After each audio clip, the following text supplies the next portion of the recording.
मैं रामनिवास शाचार्य श्री कल्याण राजकीय कन्या महाविद्यालय सीकर।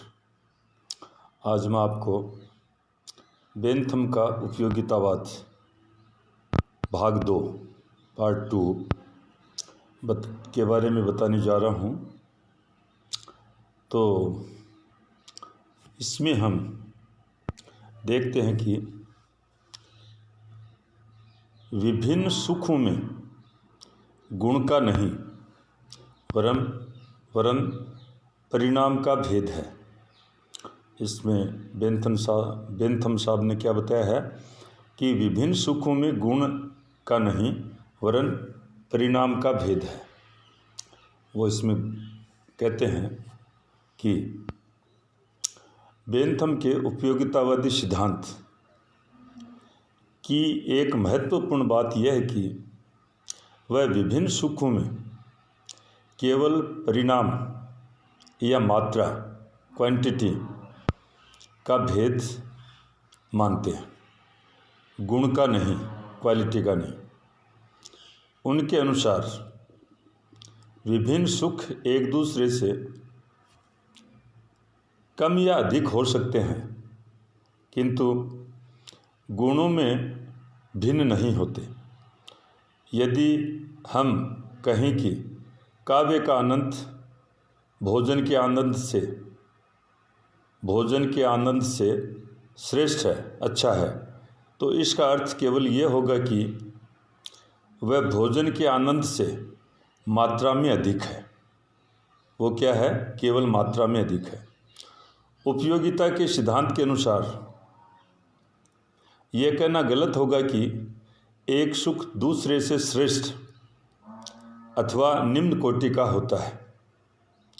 यदि हमने सुखों के बीच गुणात्मक भेद मान लिया तो फिर उपयोगिता अच्छाई का मापदंड नहीं रहेगी। फिर हमें अच्छाई का कोई अन्य मापदंड ढूंढना होगा। विभिन्न सुखों में केवल मात्रा का ही भेद होता है। इस संबंध में उसकी बेंथम की प्रसिद्ध उक्ति है कि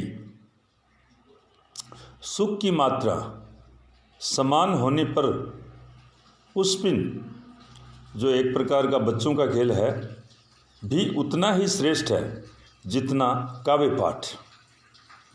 तो यहाँ पर ये स्पष्ट रूप से बता दिया गया है, कर दिया गया है। दूसरा, इस उपयोगितावाद में वो अगले चरण में लेते हैं आनंद मापक पद्धति। बेंथम के विचार में सुख और दुख को मापा जा सकता है और इसके लिए उसने एक आनंद मापक पद्धति प्रदान की है। उसके अनुसार इस संबंध में 6 बातों पर ध्यान दिया जाना चाहिए। 6 बात कौन कौन से हैं? पहली, तीव्रता, इंटेंसिटी। दूसरा, अवधि, ड्यूरेशन। तीसरा, निश्चितता, सर्टेनिटी। चौथा, निकटता या दूरी, प्रोपिनक्विटी। और रिमोटनेस। पांचवा, उत्पादकता, फैकेंडिटी, अर्थात एक सुख द्वारा अपने ही जैसा दूसरा सुख उत्पन्न करना, इसको हम उत्पादकता में लेते हैं। छठा, विशुद्धता, प्योरिटी। ये 6 बातें तो व्यक्तिगत सुख और दुख को मापने के लिए आवश्यक हैं, किंतु व्यक्ति समूह के सुख और दुख को मापने के लिए एक अन्य बात पर भी ध्यान देना जरूरी है, और वह है विस्तार, एक्सटेंट। इसका सीधा अर्थ कि मिलने वाले सुख या दुख का प्रभाव कितने व्यक्तियों पर पड़ने वाला है, ये भी इसको भी इसमें शामिल करते हैं। तो विस्तार की कहाँ तक सुख दुख का विस्तार, कितने लोग उससे प्रभावित हो सकते हैं, तो ये इसमें देखा जाता है। तो ये 6 बातें हैं इसमें।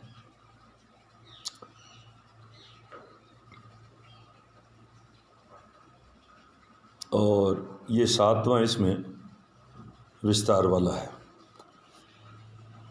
व्यक्ति के लिए कौन सा कार्य उपयोगी होगा, इसके लिए उसे उपयुक्त 7 आधारों को अंक देकर अधिक अंक वाला कार्य अपनाना होगा। कि आदमी कौन सा कार्य करे, तो ये उसमें 7 हैं। इन आधारों को उसमें अंक देकर फिर जिसको ज़्यादा अंक मिले, तो ज़्यादा अंक मिले इसका मतलब वो उसको सुख देने वाला है, तो वो कार्य करना चाहिए। सुखों और दुखों की गणना करके किसी निश्चित परिणाम पर पहुंचने के लिए बेंथम ने एक प्रक्रिया दी है, एक प्रोसेस है, जो उनके खुद के शब्दों में इस प्रकार से है। समस्त सुखों के समस्त मूल्यों को एक ओर तथा समस्त दुखों के समस्त मूल्यों को दूसरी ओर एकत्रित कर लेना चाहिए। यदि एक को दूसरे में से घटाकर सुख शेष रह जाता है तो अमुक कार्य ठीक है, और यदि दुख शेष रहता है तो ये समझ लेना चाहिए कि अमुक कार्य ठीक नहीं है। तो ये इस प्रकार से एक उन्होंने अपने शब्दों में इसका बताया है, समझाया है। एक उपयोगितावाद में उन्होंने कि विधि निर्माण में उपयोगिता के सिद्धांत का प्रयोग, बेंथम ने कानून निर्माण में, विधि निर्माण में इसका अधिकतम प्रयोग करने की सलाह दी है। और वो कहते हैं, बेंथम उपयोगितावादी सिद्धांत को केवल व्यक्तिगत आचार तक ही सीमित नहीं मानता था, वरन उसने इसे जीवन के सभी क्षेत्रों में लागू करने की बात कही है। विधि निर्माण में तो उसने इस सिद्धांत को अपनाने पर विशेष बल दिया है। सामूहिक जीवन में क्या किया जाए, इसका निर्धारण अधिकतम व्यक्तियों के अधिकतम सुख के सिद्धांत के आधार पर किया जाना चाहिए। कि हम जो सामूहिक कार्य हैं तो उसमें ये देखना चाहिए कि वो कार्य करें, वो उस प्रकार की विधि का निर्माण करें जिससे अधिकतम लोगों का अधिकतम भला हो, उनको सुख की प्राप्ति हो। तो ये इसमें बेंथम के खुद के शब्दों में उपयोगिता के आधार पर, उपयोगिता के सिद्धांत का आश्रय आनंदों और कष्टों के तुलनात्मक अनुमान की गणना करना या हिसाब लगाना है। विधि निर्माता का उद्देश्य जनता को आनंद देना है। विधि निर्माण में उसका मार्गदर्शक सिद्धांत सामान्य उपयोगिता अर्थात अधिकतम अधिकतम हित होना चाहिए।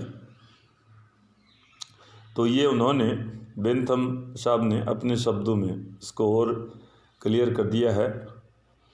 और हम मूल्यांकन या फिर कहना चाहिए उपसंहार के रूप में ये कह सकते हैं कि यदि हमें मानवीय संबंधों के संचालन को एक सुनिश्चित विज्ञान का रूप देना चाहते हैं, यदि हम मानवीय संबंधों के संचालन को एक सुनिश्चित विज्ञान का रूप देना चाहते हैं, तो हमें उपयोगिता के सिद्धांत को अपनाना होगा और हमारे द्वारा ऐसा ही किया जाना चाहिए। तो ये आज हमने बेंथम के उपयोगितावाद भाग 2 और उसके खास बिंदुओं को मैंने आपके सामने रख दिया है। आप इसको और अपने स्तर पर और अच्छे प्रयास करके समझने का प्रयास करना। और आपने ध्यानपूर्वक सुना, समझने का प्रयास किया, इसके लिए आपको बहुत बहुत धन्यवाद।